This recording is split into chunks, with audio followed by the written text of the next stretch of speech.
Yes, good morning everyone. Welcome back again in a new video. As you all know that we were discussing partnership change in profit sharing ratio. And in the last class we had discussed that what is goodwill, how it is calculated. And in that goodwill we have calculated the first method, that is average profit method.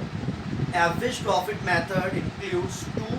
The one is simple average profit and the second one is weighted average profit method. So in the last class we had completed our average profit method. Now in today's class we are going to discuss super profit method. So how the goodwill is calculated on the basis of super profit method. First of all, I want to tell you that what is super profit and how the goodwill is calculated on the basis of this super profit method. As you all know that goodwill is that name and fame of the business on which firm earns more profit compared to its normal profit.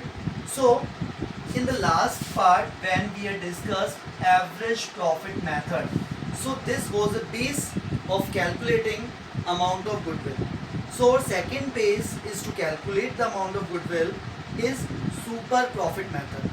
Super profit का simple सा mean है, what is the mean of super profit, कि हम जो normal profit कमाते हैं for a business उससे हम कितना एक्स्ट्रा प्रॉफिट कमा रहे हैं. ठीक है, जनरली मान लीजिए हमारे बिजनेस का हर एक बिजनेसमैन अपना एक परसेंटेज लेके चलता है कि आज मैं अपने बिजनेस में 5 लाख रुपीज़ इन्वेस्ट कर रहा हूँ. So after investing 5 lakh at least I will earn 10%. 10% तो इस तरह के बिजनेस में मार्जिन चलता ही चलता है. तो 5 लाख के अकॉर्डिंग 10% आपका बनता है बेटा 50,000 रुपीज़. तो 50,000 इज योर नॉर्मल प्रॉफिट, मतलब इतना प्रॉफिट तो आप अर्न करेंगे ही करेंगे. तो उस नॉर्मल प्रॉफिट से ज़्यादा यदि आप प्रॉफिट अर्न करते हैं, एवरेज प्रॉफिट जो हमने निकालना सीखा था, यदि वो जो प्रॉफिट था अपना एवरेज प्रॉफिट, वो यदि हमारे बिजनेस के रेगुलर जो नॉर्मल प्रॉफिट है उससे ज़्यादा होगा, then it will be a super profit. मतलब हम बोल सकते हैं सुपर प्रॉफिट हमारे नॉर्मल प्रॉफिट से एक्स्ट्रा प्रॉफिट होते हैं, कि हमने कितना एक्स्ट्रा प्रॉफिट कमाया और वो किस कारण कमाया, बिकॉज ऑफ गुडविल. क्योंकि हमारे बिजनेस की गुडविल अच्छी है तो हम क्या करते हैं, हम जो नॉर्मल प्रॉफिट कमाते हैं उससे कुछ एक्स्ट्रा प्रॉफिट कमाएंगे. तो ये चीज़ अभी क्वेश्चन से आपको अच्छे से क्लियर हो जाएगी. So how the goodwill is calculated on the basis of super profit method. तो what is the formula? This is the formula of calculating goodwill. The formula of goodwill is number of years purchase into super profit. Number of years purchase into super profit. So what is number of years purchase? Number of years purchase आपने last class में देख लिया था. That what is number of years purchase? In number of years purchase हमने देखा था कि कितने साल के बेसिस पे फर्म अपनी गुडविल की वैल्यू करना चाहती है. तो मैंने आपको ये भी बता दिया था कि नंबर ऑफ ईयर्स परचेज आपको दिमाग में रखना ही नहीं है, because number of years purchase is always given in the question. वो उनकी म्यूचुअल अंडरस्टैंडिंग पे होता है कि कितने ईयर्स के बेसिस पे फर्म गुडविल कैलकुलेट करना चाहती है. Okay, so number of years purchase is given in the question always, multiply by super profit. So this is the new term super profit. तो बेटा जो स्टेप्स मैंने यहाँ लिखी हुई हैं उसी अकॉर्डिंग आपको कैलकुलेशंस करनी है. So now what is super profit? The formula of super profit is average profit minus normal profit. Now tell me what is the new term in this formula जो आपने नहीं पढ़ी हो, because average profit तो हमने पढ़ लिया था, last class में डिस्कस कर लिया था that how the average profit is calculated. So what's new in this topic? Only normal profit. So what is normal profit?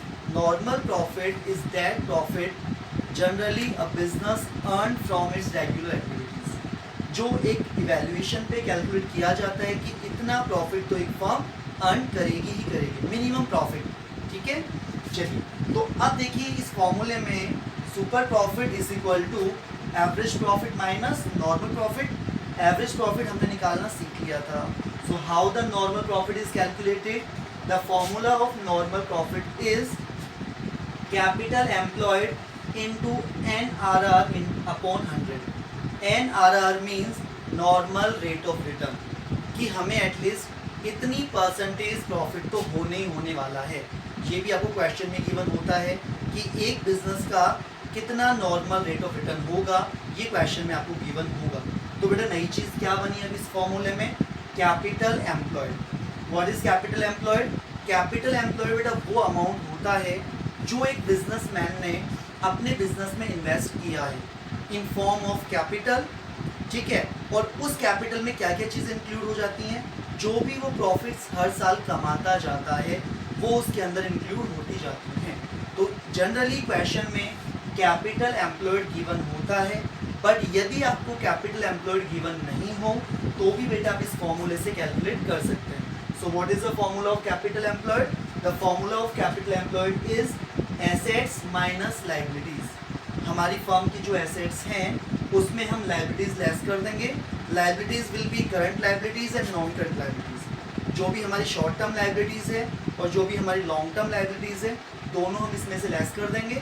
या फिर कई बार क्वेश्चन में आपको ये चीज़ गिवन नहीं होती है तो आप ये दूसरा फॉर्मूला भी यूज़ कर सकते हैं, capital plus reserve and surplus.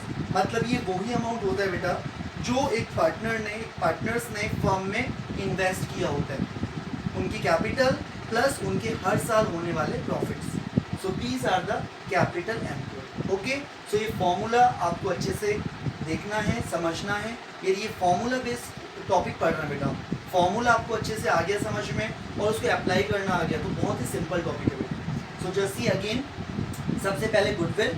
Goodwill का फॉर्मूला होता है number of years purchase into super profit. The second one is super profit कैसे निकालेंगे? The formula of super profit is average profit minus normal profit. Average profit हमने निकालना सीख लिया था लास्ट क्वेश्चंस में। अभी इसमें नई चीज़ आई है बेटा नॉर्मल प्रॉफिट। नॉर्मल प्रॉफिट का फॉर्मूला होता है capital employed into NRR upon 100। NRR means normal rate of return जो क्वेश्चन में गिवन होती है। So what's new in this? Capital employed. Capital employed generally question में गिवन होती है, यदि नहीं हो तो आपका ये फॉर्मूला है। दो फॉर्मूले हैं आपके कैपिटल एम्प्लॉयड के। The first one is capital plus reserve and surplus and the second one is assets minus liabilities. Okay, so this is the complete process of calculating goodwill. So now we are starting the practical question. For this I have taken first of all illustration number 10 from your DK Goyal book. Okay, very simple question. जो पहला question है बेटा वैसे भी simple है, formula based question आता है। तो अब इसमें जो भी चेंजेस होंगे आने वाले क्वेश्चंस में मैं वो आपको सारे बता दूंगा, बट पहले हम 10th वाला क्वेश्चन करते हैं। Just see in this 10th illustration we are having 7 years profits or losses। 7 years के प्रॉफिट्स और लॉसेस गिवन है। क्वेश्चन आप देख लेना अपने बुक में से क्या लैंग्वेज गिवन है, मैं आपको इसकी जो समरी है वो समझा देता हूँ। 7 years profits and losses are given in the question. Capital invested और एम्प्लॉयड एक ही बात होती है बेटा। It is also given that is 12 lakh.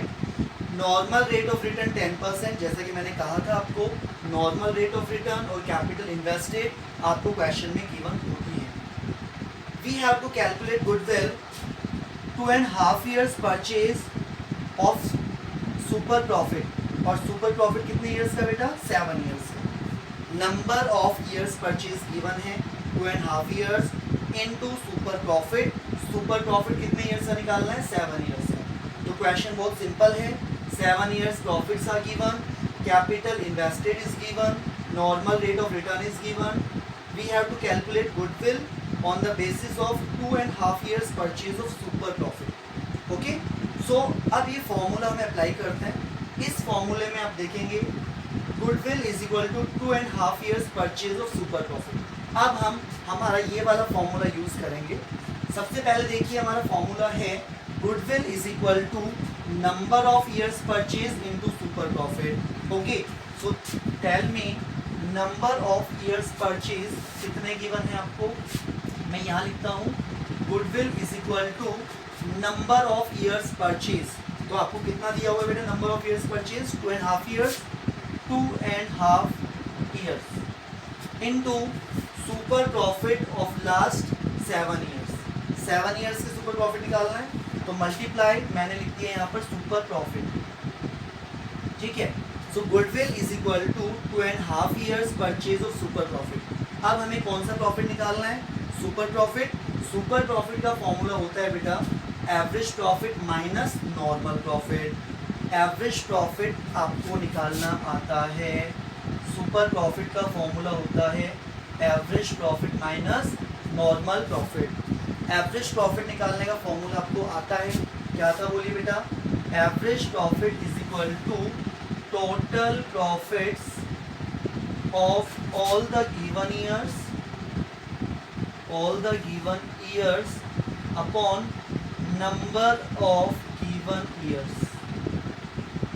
Number of given years. तो बताइए कितने ईयर्स के प्रॉफिट्स एंड लॉसेस गिवन है? 7 ईयर्स के। तो इन 7 ईयर्स के प्रॉफिट्स और लॉसेस को हम क्या कर लेंगे? ऐड कर लेंगे। जैसे फर्स्ट ईयर में 20,000 प्रॉफिट, देन सेकेंड ईयर में 70,000 का लॉस, देन थर्ड ईयर में 40,000 का लॉस, देन फोर्थ ईयर में 2,50,000 का प्रॉफिट, देन 2,70,000 का profit, after that 3 lakh profit, after that 3,20,000 profit. तो हमने क्या किया? 7 ईयर्स के जो प्रॉफिट्स थे उनको ऐड कर लिया, divided by number of given years. तो कितने ईयर्स? Divide by 7। तो देखेंगे हम कितना हो रहा है बेटा एवरेज प्रॉफिट। देखिए पहले प्लस वाले आइटम्स ऐड करेंगे और माइनस वाले लेस कर देंगे। तो 320 प्लस 3 620, 690 890 940 1040, 320 620 690 890 940 1140 1140 प्लस 20 1160 1160 में गए 110 1160 1150 1050। तो बेटा इनका टोटल हो गया 10,50,000 divide by 7। So divide by 7 1,50,000। सो बेटा 1,50,000 इज योर एवरेज प्रॉफिट। तो एवरेज प्रॉफिट कितना आ गया बेटा अपना? 1,50,000 माइनस, अब हमें एवरेज प्रॉफिट में से क्या लेस करना है? Normal profit. और नॉर्मल प्रॉफिट का फॉर्मूला बेटा ये रहा आपके सामने, capital employed into NRR upon 100। Capital employed question में गिवन होता है, कितना गिवन है बेटा? 12 लाख। तो 12 लाख आप कैपिटल एम्प्लॉयड पुट कर देंगे, multiply by normal rate of return 10 upon 100। So what is our normal profit? 1,20,000। सो नॉर्मल प्रॉफिट कितना आ गया हमारा? 120। तो अब सुपर प्रॉफिट निकाल सकते हैं। एवरेज प्रॉफिट आ गया था 150 माइनस नॉर्मल प्रॉफिट आ गया 120। It means super profit is 30,000। Now formula will be applied, super profit into 2.5 years purchase. तो कितना हो गया बेटा आपका ये? Goodwill is 75,000। Very simple. आपने क्या किया? स्टेप बाय स्टेप फॉलो किया। गुडविल का formula number of years purchase into super profit, then हमने सुपर प्रॉफिट निकाला। सुपर प्रॉफिट का फॉर्मूला था average profit minus normal profit. Average profit का फॉर्मूला आपको पहले से आता है, total profit upon number of years purchase. So we have calculated average profit. Then after normal profit, normal profit का फॉर्मूला देखिए ऊपर दिया हुआ था, capital employed into NRR upon 100। तो क्या आ गया हमारे पास? Normal profit. तो एवरेज प्रॉफिट में से नॉर्मल प्रॉफिट लेस किया तो हमारे पास आ गया सुपर प्रॉफिट, और फिर हमने गुडविल का फॉर्मूला लगा दिया। मीन्स दैट केवल फॉर्मूला बेस्ड क्वेश्चंस हैं। यदि आपने फॉर्मूला समझ लिया कि क्या फॉर्मूला होता है, क्या इसका कॉन्सेप्ट होता है, तो आपको कहीं भी प्रॉब्लम्स नहीं आने वाली। ओके बेटा, सो दिस इज और 10th इलस्ट्रेशन जिसमें हमने वैल्यू ऑफ गुडविल कैलकुलेट कर ली। अब आगे वाले जो क्वेश्चंस हैं सुपर प्रॉफिट के, ये बेटा आपके 16 तक क्वेश्चन है। तो जो चेंजेस है मैं आपको बता देता हूँ ताकि आपको कहीं भी प्रॉब्लम्स ना आए। 10th में हमने देख लिया कोई चेंज नहीं है, सिंपल फॉर्मूला अप्लाई करना था। 11th क्वेश्चन में क्या चेंज है सुनना। 11th क्वेश्चन में आपको एबनॉर्मल प्रॉफिट गिवन होगा। तो आपको पता है कि एबनॉर्मल प्रॉफिट को हम क्या करते हैं? लेस कर देते हैं। और एबनॉर्मल लॉस होता तो ऐड कर दें। ठीक है, तो 11th में केवल क्या चेंजेस है, आपको एवरेज प्रॉफिट गिवन होगा, उस एवरेज प्रॉफिट में आपको एबनॉर्मल प्रॉफिट लेस कर देना है। ठीक है, केवल यही चेंज है, बाकी उसी तरीके से सॉल्व होगा। नाउ कम टू 12th में आप क्या चेंज देखेंगे, 12th में बेटा आपको नॉर्मल लॉस गिवन होगा, और नॉर्मल लॉस मैंने आपको बताया था कि जो भी नॉर्मल लॉस होते हैं उनका सेम नेचर होता है, उनको लेस ही करना होता है। जो एबनॉर्मल आइटम्स होते हैं उनका रिवर्स करना होता है, एबनॉर्मल लॉस को ऐड करते थे और एबनॉर्मल प्रॉफिट को लेस करते हैं। ठीक है, लेकिन नॉर्मल जो लॉस होते हैं उनका सिस्टम फिक्स है, सेम तरीके से चलते हैं, वो नॉर्मल लॉस लेस ही होते हैं, एबनॉर्मल होते तो रिवर्स होते बेटा। तो नॉर्मल लॉस हम लेस कर देंगे, जो हमें प्रॉफिट गिवन है उसमें हम नॉर्मल लॉस को लेस कर देंगे। तो ये चेंज है बेटा आपका 12th में, बाकी सेम प्रोसेस है। नाउ कम टू 13 में क्या होगा बेटा, आपको ये 4 फॉर्मूले गिवन है, goodwill, super profit, normal profit और कैपिटल एम्प्लॉयड। मैंने 4 फॉर्मूले आपको बताए। इस फॉर्मूले से हमने क्या निकाली बेटा, गुडविल निकाली। लेकिन अब क्वेश्चन कैसे दे सकते हैं आपको मान लीजिए गुडविल दे देगा और आपसे कैपिटल एम्प्लॉयड पूछ लेगा, आपको गुडविल दे देगा, आपसे एवरेज प्रॉफिट पूछ लेगा। तो इक्वेशन बेस्ड आपको आते हैं करने बेटा, जो भी चीज़ आपको गिवन है फॉर्मूला यही अप्लाई होंगे, इक्वेशन बनानी पड़ेगी।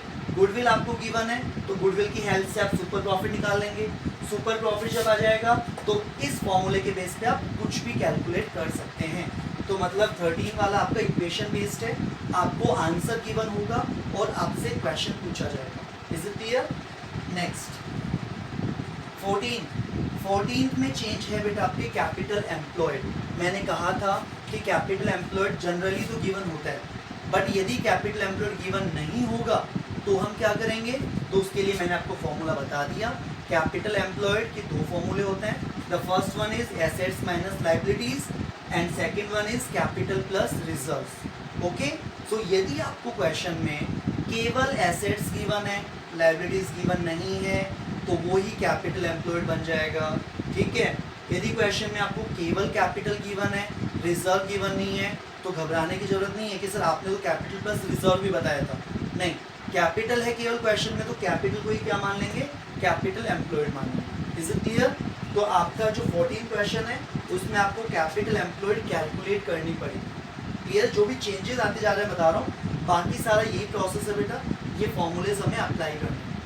आफ्टर दैट 15 में वही आपके इक्वेशन बेस्ड है, आपको गुडविल का अमाउंट गिवन है, जो आंसर अभी आपने निकाला था वो आपको गिवन होगा, और उसके बाद में आपसे कौन सा प्रॉफिट पूछ लेगा, एवरेज प्रॉफिट पूछ लेगा। तो बेटा इक्वेशन के फॉर्म में आपको आती है, यदि आपको दूसरी टर्म्स गिवन है तो आप स्टार्टिंग वाली टर्म्स निकाल सकते हैं। ओके, तो इक्वेशन बेस्ड है, सेम इसी फॉर्मेट इन्हीं फॉर्मूले के बेस पे आप निकाल सकते हैं।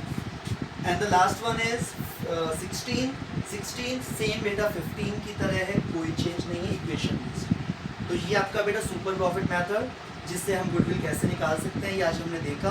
तो इसी तरीके से आपका जो होमवर्क है वो है बेटा 10 से लेकर 16 तक, 10 to 16 आप क्वेश्चन इजीली सॉल्व कर सकते हैं। यदि ये चारों फॉर्मूले आपने समझ लिए, इनको अप्लाई करना आ गया, तो आपको कहीं दिक्कत नहीं आने वाली बेटा।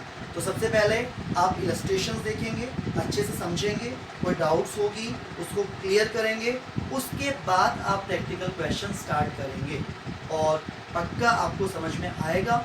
यदि जो प्रोसेस मैंने आपको बताया उससे आप करेंगे, समझेंगे, तो बहुत ईजी है बेटा, समझ में आपको आ जाएगा। तो आज की क्लास हम यहीं पर लेते हैं, यहीं तक लेते हैं। So thank you very much, stay safe, stay home.